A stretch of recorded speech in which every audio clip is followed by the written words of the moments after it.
most human parents, all over the world. They treat their babies like unique, extraordinary miracles. Every spit bubble and burp is celebrated. Every crooked step is recorded like it's worthy of Olympic gold. Not my mom, though. She never kept records or celebrated milestones. My dad had left before I was born, so she was too busy keeping a roof over our heads to even notice me much. Also, by the time I turned 4 and still hadn't said a word, I quietly accepted that her kid might grow up to be deeply ordinary, which is why she probably never took me to a doctor. While she worked as a maid at rich people's houses, she left me all day with our neighbor, Mrs. Sharma. That son of an owl stole all my jewelry and invested it in a food truck that sells boiled peanuts. Who even eats wet nuts? He's an idiot wrapped in a moron. At least your son leaves the house. Mine's in his room making dance videos all day. Still sounds better than selling soggy nuts. Ugh, that dumb son of an owl. You're not an owl. I saw your dead husband's photo. He's not an owl either. Therefore, it makes no sense to call your child the son of an owl. Did she just speak? Did she just say therefore? Also, owls are not dumb. They're highly intelligent creatures who have clever hiding places for food. They can also remember different hunting routes, even after seasons change. Sarah, how do you know all that? It's in that book. I read it while Mrs. Sharma was watching that soap opera with that woman who keeps coming back from the dead. I think I know why her son is stupid. That was the first time I saw Mom smile. It didn't happen again for a very long time. From that day on, it felt like every buried hope and ambition Mom ever had got pinned on me. She said I was special, and apparently that meant one thing: studying. Constantly, aggressively, and without praise. If I got A+ grades, it was nothing impressive, because she said everyone else in my class had one brain cell. School picnics and field trips, a complete waste of time. And while other kids chilled out on Sundays, I was attending the public library like it was church. Don't even get me started on my birthday, which, lucky me, fell on Halloween. Like the time I turned 8, I was trying to look happy about the advanced algebra book set Mom had gifted me when the bell rang and Mom opened the door. Trick or treat! Why would you want to be tricked or treated? If someone tricks you, you're an idiot. If someone treats you with sugar, you're still an idiot, just fatter and with cavities. And what are you even supposed to be? A zombie! I eat human brains! Looks like someone ate your brain. Lady, do you have candy for us or not? No, but I have something better. Sarah, bring your birthday dessert. I died inside as I carried my ugly chia seed flan to the door. Yeah, I never got cake. I'll cut you a slice. It's full of omega-3s. Ew, is it supposed to move like that? I think it just blinked at me! She pushed the plate away, and it splattered on the floor. The kids ran off, while Mom yelled after them, and I couldn't stop grinning. That zombie girl was my hero. Yeah, Mom was hard on me, and growing up in that house was stressful. But I realized that life is hard on her too. Like once, when I was 10, I stopped by one of the houses she worked at, just in time to walk into a meltdown. You left the cupboard open again, and my dog knocked over the wedding china trying to reach his treats. This is why I never trust the help around expensive things. I'm really sorry. Actually, I've seen your dog open the cupboard by himself before, and maybe you shouldn't keep his treats next to your plates? Sarah, stop. You know what? I was only going to dock the price of 1 plate from your salary. And suddenly, she grabbed 2 more plates from the cupboard and smashed them on the floor. But look what your daughter made me do. Now you'll be paying for 3. I'm sorry if I made things worse, Mom, but it wasn't even your fault. How can you let someone talk to you that way? Because people like me don't get to argue, Sarah. I can't lose this job, so I nod and apologize and swallow my pride every day. This is why you can't be average. You're going to have to study harder than anyone else and become someone brilliant. And one day, you're going to walk into a house bigger than that, not to clean it out, but because you own it. You're going to go places, and you're taking me with you. Yeah, no pressure at all. I got bumped up to the 9th grade when I was 12. Some kids looked at me curiously, others snickered and asked me if I needed a high chair, but mostly they ignored me. Till the day, I was paired up for a science presentation with the most popular girl in class, Brittany. And I ended up correcting her spelling on the board while she was presenting her part. Honestly, I thought I was being helpful, but apparently, I ended up crushing her fragile ego. After that day, she and her minions started playing their favorite game with me, called Oops, I'm Sorry. They accidentally bumped into me in the hallways. Oops, I'm sorry. Accidentally hit my face with balls in the gym. Oops, so sorry. Accidentally kicked my chair from under me in the cafeteria. Oops, I'm so sorry. My elbow got scraped when I fell, so I went to the school nurse to get cleaned up. I've seen you around, and I actually feel sorry for you, honey. Kids like you just don't have a normal life, honey. I know a few who got bumped up a couple of grades, and they all ended up with mental illnesses. Turn a little this way, honey. Just then, Brittany burst into the room with some white stuff all over her hair. Nurse, save me! Save my gorgeous hair! A freak put gum in it! And then, she appeared. A girl I'd always seen sitting at the back of our class. Don't help her, nurse. She's always bullying that one kid, and someone had to do something about it. As Brittany screamed hysterically, the nurse led her to another room and told her to wait. then returned to me. See, this is what I mean, honey. You should just go back to your old school with kids your age. Or you'll end up a criminal, most likely. Are you bullying her too, nurse? Are you telling her she doesn't belong here? You know, I have a lot more gum, and I'm not afraid to use it on you too. It took some yelling from the nurse and some convincing from me to make Juno back down. And that was the day I made my first real friend. We started hanging out every day during recess, and then after school too. I knew Mom wouldn't approve of this friendship, but she wasn't home till late in the evening, so she didn't have to know. I tried to teach Juno important things, like studying, time management, basic grammar, and she was always trying to teach me life lessons. Oh, how could I forget the World War II quizzes today? How could I? Oh my god, I can't breathe. I'm gonna fail. I can't fail. Breathe, little nerd. You'll be just fine. Even Einstein failed a quiz one time. Try to get a life. Try to be cool. It's not life and death. It's just high school. And she was always trying to make me stand up for myself. Like the time she told me to meet her in the schoolyard after hours. We are gathered here today so you can learn to grow a spine and stop being a soggy breadstick. Ouch. You don't have to be so harsh. Okay, sweetie. We are gathered here today so you can learn to grow a spine and stop being a soggy breadstick. Now picture I'm Brittany. What do you really want to say to her? Brittany? I think you're kinda mean. Ew, are you trying to write her a love letter? Please stop kicking my chair. Are you clenching your butt? Unclench immediately and let out the rage. You shouldn't have poured soda in my backpack. You witch. Yes, give me more of that. Tell me something you hate and have never said out loud. I hate Jessie Flynn, Mom. It looks like it was made from alien boogers. Just smile at me sometimes and give me a freaking chocolate cake, woman! Oh no, I'm sorry. Your mom. What?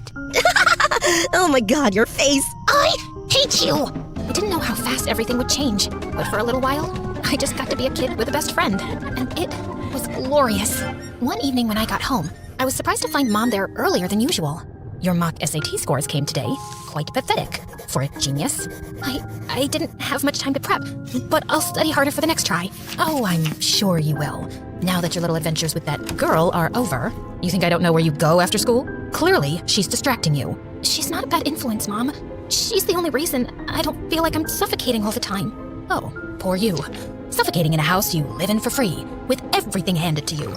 And all you have to do is study. But no, you've got other priorities, like hanging out with some loser. You don't even know her. She's kind and brave and funny. I know her family. They're poor and cheap. And what are we, Mom? Royalty? Juno's my best friend, and I don't care if you don't approve. I felt shocked at myself as Mom looked at me. She got up and left the room. The whole weekend, she gave me the silent treatment, and the guilt started eating me up. Maybe I had been slacking lately. She worked without a break so I could focus on studying.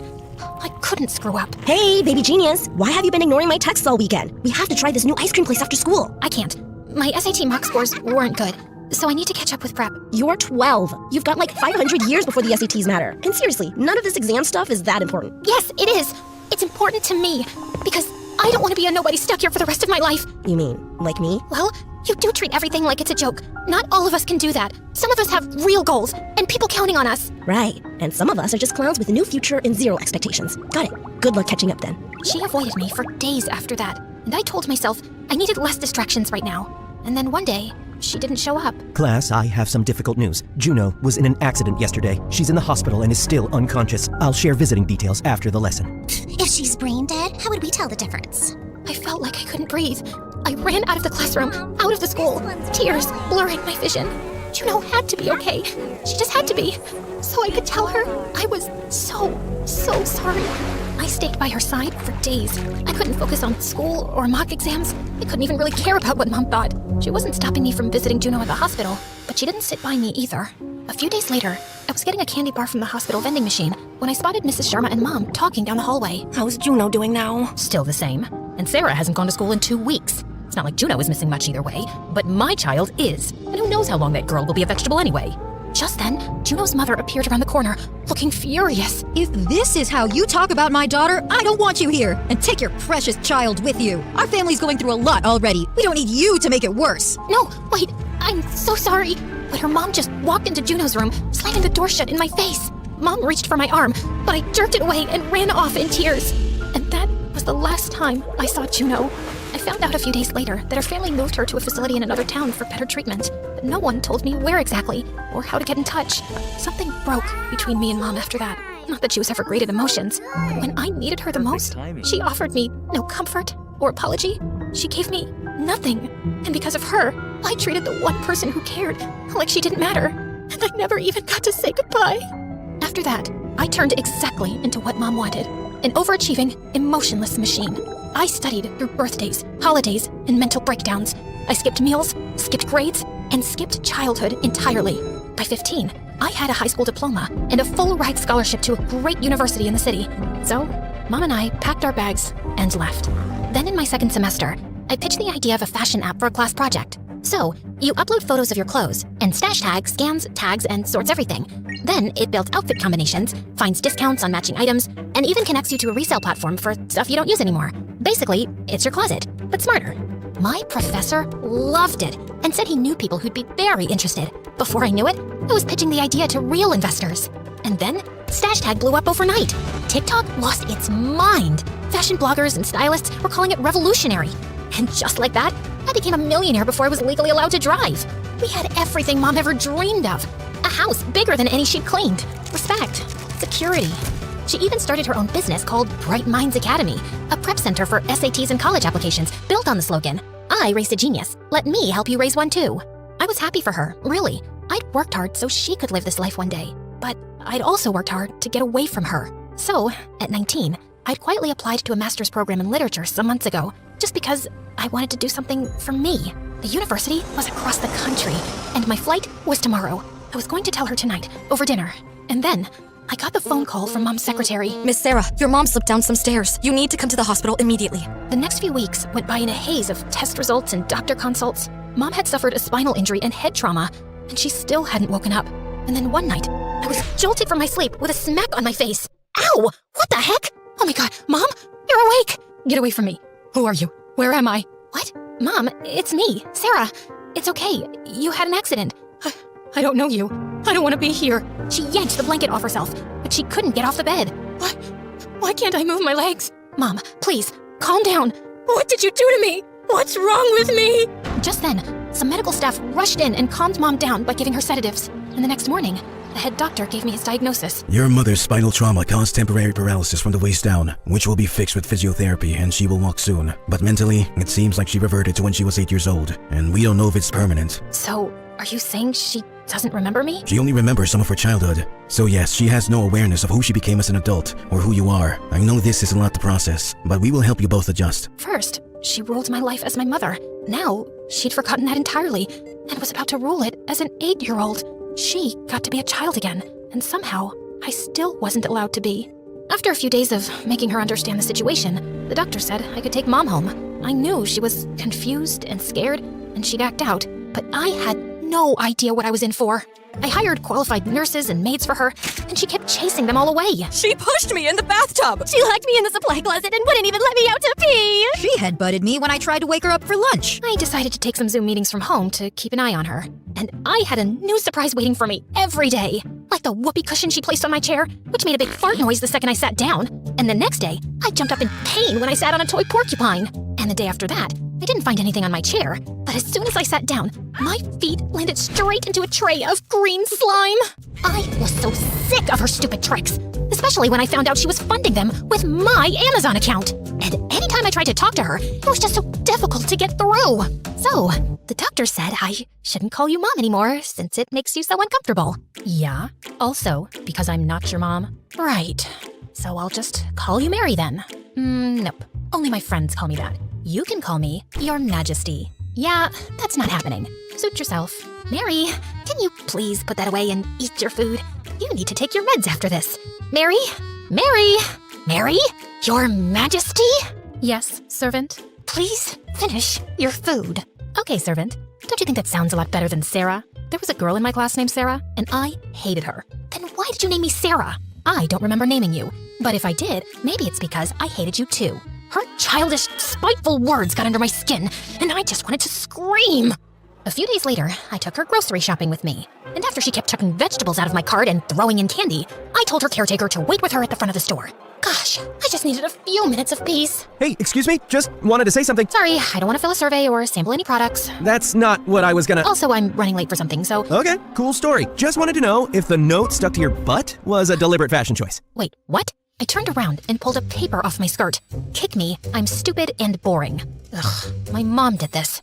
That's a bit immature. Yeah, well, she's the worst 8-year-old ever. I'm sorry, did you say 8? Just then, I heard a loud crash and went running to the front to see cans of tuna on the floor, right next to her caretaker. Where's Mom? She pushed me into the tuna display and bolted outside. As I dashed out the door, the guy caught up with me. I'll help you find her. So, am I looking for a grown woman or an 8-year-old? She looks 40, but she's mentally 8. She's in a wheelchair and she rolls super fast. Wow, I have so many questions, but okay, got it. A passerby overheard us and said he'd seen a woman in a wheelchair going to the park nearby.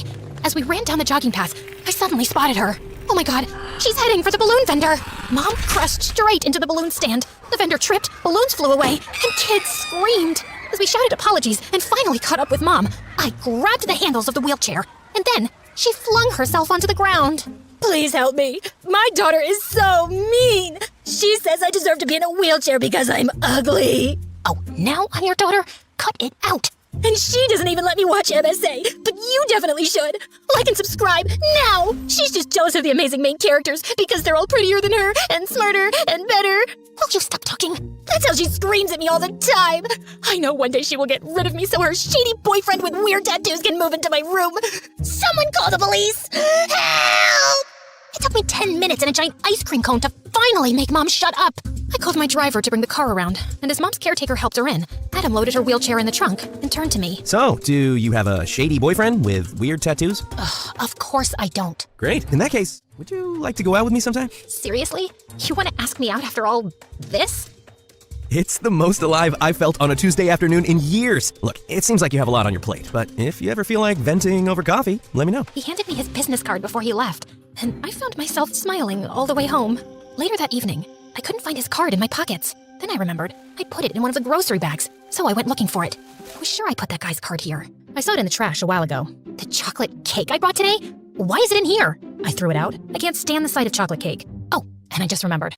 I threw the card in the fireplace. Why would you do that? Just for funsies. That's it. I'm done being nice to you. You are not helpless. You know exactly what you're doing. You think you can live under my roof, eat my food, disrespect me all the time, and I'll just keep taking it? No. And since you have nowhere else to go, you will respect me, and you will follow my rules, or there will be consequences. I knew I shouldn't have snapped, but for once, she looked at me and didn't see someone she could push around. In the next few weeks, I told myself it was just tough love, that I was hard on her for her own good, like telling her not to waste her brain on useless things. Are you 6 or too slow to handle a book without pictures? I like this stuff. A guy with laser eyes just blew up a soda machine. Yeah? Well, I like the idea of you not staying dumb forever. I snatched the comic and replaced it with a math textbook. Start with the first chapter. I'll be quizzing you. And of course, it was my job to make sure she had a good diet as well as discipline. No sugar after 8 p.m. You've got the brain of an 8-year-old, not the metabolism. And I didn't need to praise her for every small thing, right? Even if it was her starting to walk. See that? I'm getting better every day. Congrats. Did you want a trophy for something as basic as walking? No, just showing you I'm almost ready to run. Great. Maybe you can start off by running to a job interview. You think I can't survive without you? Please. I know you can't. But I knew I was becoming my mother, and I didn't know how to stop, or if I even wanted to. A couple of days later, I had to go into the office, and just as I got out of the car, I was surrounded by yelling reporters and flashing cameras. Sarah, is it true your mother ran a scam through her SAT prep academy? And did she bribe colleges to admit rich kids? Were you involved? What on earth were they talking about? I managed to escape and get into the office, and I was shell-shocked when I checked the news on TV. Allegations have surfaced against the Bright Minds Academy, accusing CEO Mary Smith and other board members of securing Ivy League seats for wealthy students by leaking SAT answers, faking achievements, and bribing university officials. And what about her genius daughter who launched StashTag? Are all her academic records false too? Who knows if she built the app herself? There were people talking about me all over social media. The whole day went by in a haze of disbelief. How could my mom's name be at the top of a scheme that helped rich parents rig the system so their kids could skip the hard work? I finally asked my secretary to release a press statement that my mother was mentally unwell after her accident and unable to give a response. Then, I slipped out from the back entrance to avoid reporters and made it home. I stood at the door, my hands trembling on the doorknob. Then, I took a deep breath and walked in. I found Mom in the living room, watching a news channel, which she immediately switched off when she spotted me. I saw the news. I swear, I didn't do anything bad. Yes? You did. But I don't remember doing anything bad. That's the whole point. You don't remember anything. I did everything you wanted. I gave up my childhood. I worked so hard to be extraordinary. And then you just went and ruined ruined it all. Now everyone thinks I cheated too, that I'm a fraud. And you just get to forget everything so easily. How could you do this to me, Mom? I'm sorry. I promise. I'll listen to you from now on. I just don't know what I did that was so wrong. Am I a bad person? Will I go to jail? As I looked up at her scared face, I realized that I was being so unfair. The person I wanted to scream at, to demand answers from, to hate. She wasn't here anymore. And I just had to be better than her. No, you didn't do anything bad. It's just a misunderstanding. I'll take care of everything. I promise. I shared Mom's medical records publicly, and she was exempted from the trial. But her academy was dissolved, and the other board members got 2-year prison sentences. Meanwhile, I was stuck in meeting after meeting, trying to convince journalists and investors that I had nothing to do with the scandal. One evening, I walked into the office parking lot and noticed the lights were mostly out. Just as I got close to my car, I spotted a shadowy figure leaning against it, holding something long in his hand. Without another thought, I turned and bolted, and I heard him follow me. Hey, wait a minute! I reached into my bag, turned around, and pepper sprayed the man in the face. He stumbled and fell to the ground. And just then, the lights came back on. Ow, my eyes! Oh, my eyes! Oh my God, Adam? Why were you lurking in the dark like that? It wasn't dark when I got here. I thought you had a weapon. Now I see it's just a baguette.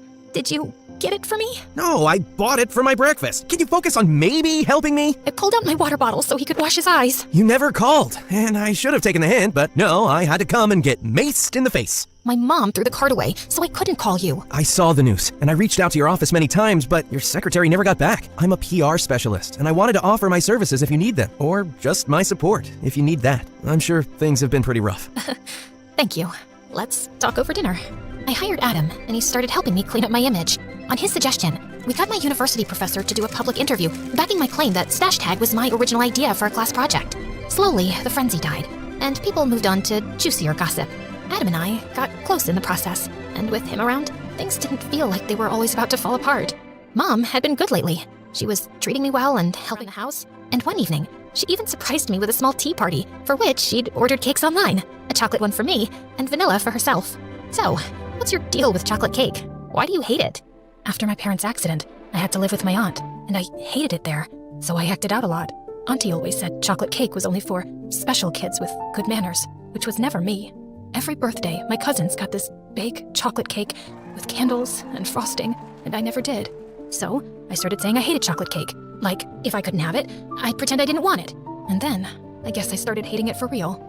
I felt a lump in my throat. She'd never given me details of her childhood before, and I'd never asked. How about you try it now and see how you feel?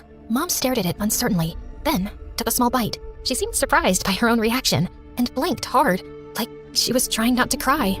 It's really good. Yeah? How about you and I go to Paris and try the world's best chocolate cakes? I think we both deserve some fun.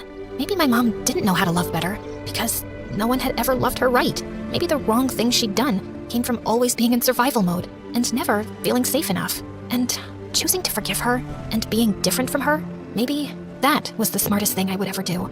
Because letting go of your anger takes real strength and wisdom. Breathe, little nerd, you'll be just fine.